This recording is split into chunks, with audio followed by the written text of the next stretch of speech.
I spent 2 nights of the long Easter weekend staying at Century Wood in our off-grid log cabin.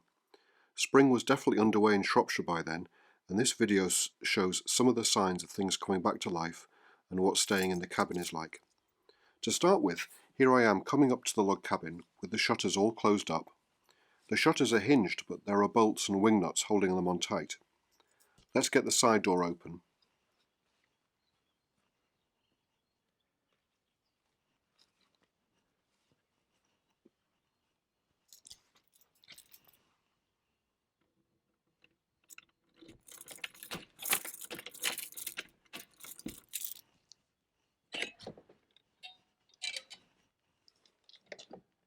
You can see it's very basic with their handmade benches and tables. You can also see the steel bolts which hold the shutters closed on the double doors and windows.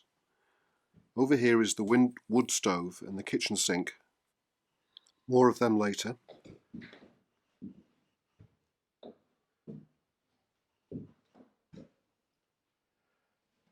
And a rocking chair that I got off eBay and restained.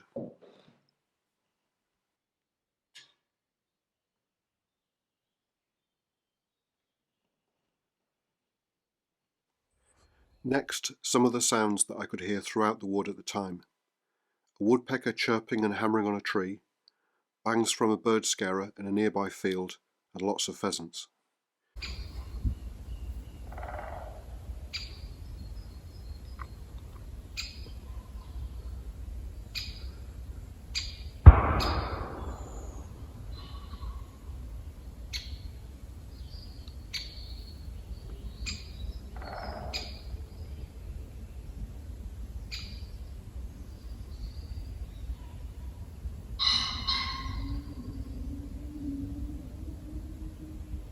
I always bring a stone to add to the cairn in the wood each time I come.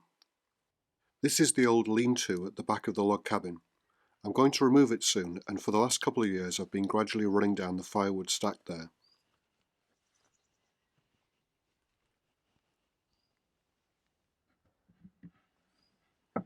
This is the battery box, which has an old car battery and cables going into the cabin's 12-volt circuit. The brass thing there in the middle is a temperature probe. Let's see where it all goes.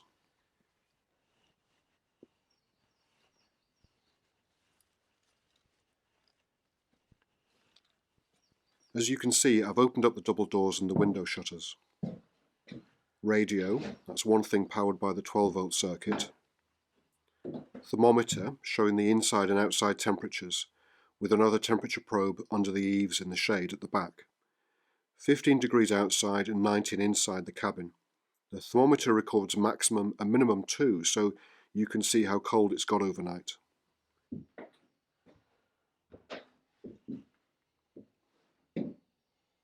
This is a solar charging controller, which prevents the battery being overcharged.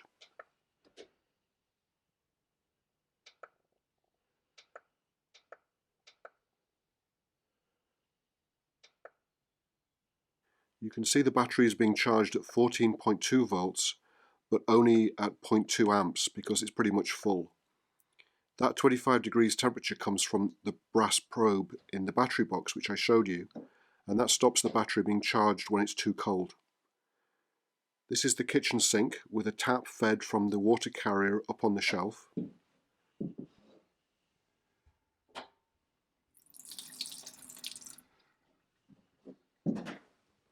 The water from the sink drain goes down here and out the back of the cabin through this pipe.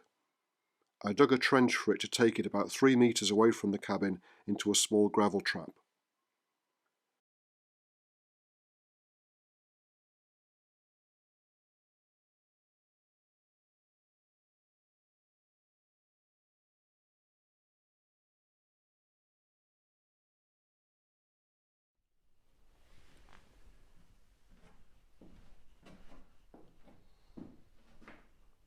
Wood stove and rocking chair again, then the view out of the back window.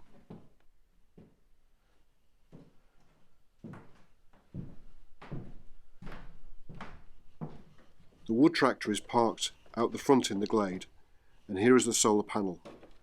I bought this about 10 years ago from Maplin's, and it only provides 1 amp. That charges the battery enough in the summer to be able to run the radio at night and to keep a phone charged, but I'm going to replace it with something bigger alongside getting a larger capacity leisure battery. This is how the shutters are hinged. You just swing them up, lock them in place with the vertical bolt, and then put the long bolts through these holes.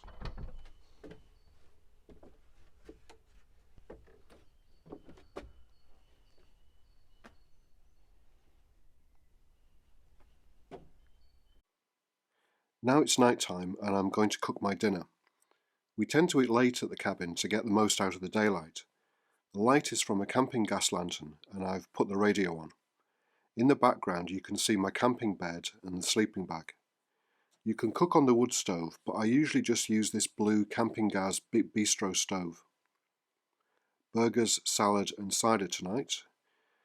The temperature had dropped a lot and so I built up the fire in the wood stove, getting the temperature in the cabin back up to 15 degrees until I let it burn down before bed. I have a carbon monoxide alarm just in case. Overnight the outside temperature dropped to 3 degrees, but inside it never got below 7. The concrete blocks that the stove is clad with store and slowly release a lot of heat. In the evening I also wrote a couple of letters. It's the first time I've done that from the cabin, and taking the time to write on paper felt right. Just like having a radio but no TV. There's a post box a few hundred metres walk down the lane from the larger wood that Century is part of. During the day this microlight aircraft flew over.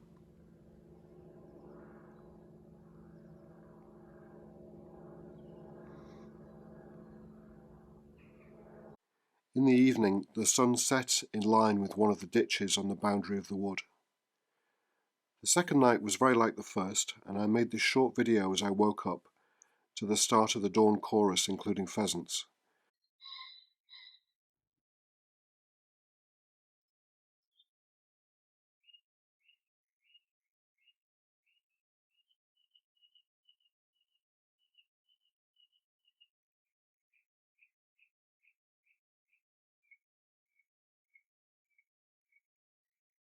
The birdsong continued to grow into the full daylight of the morning.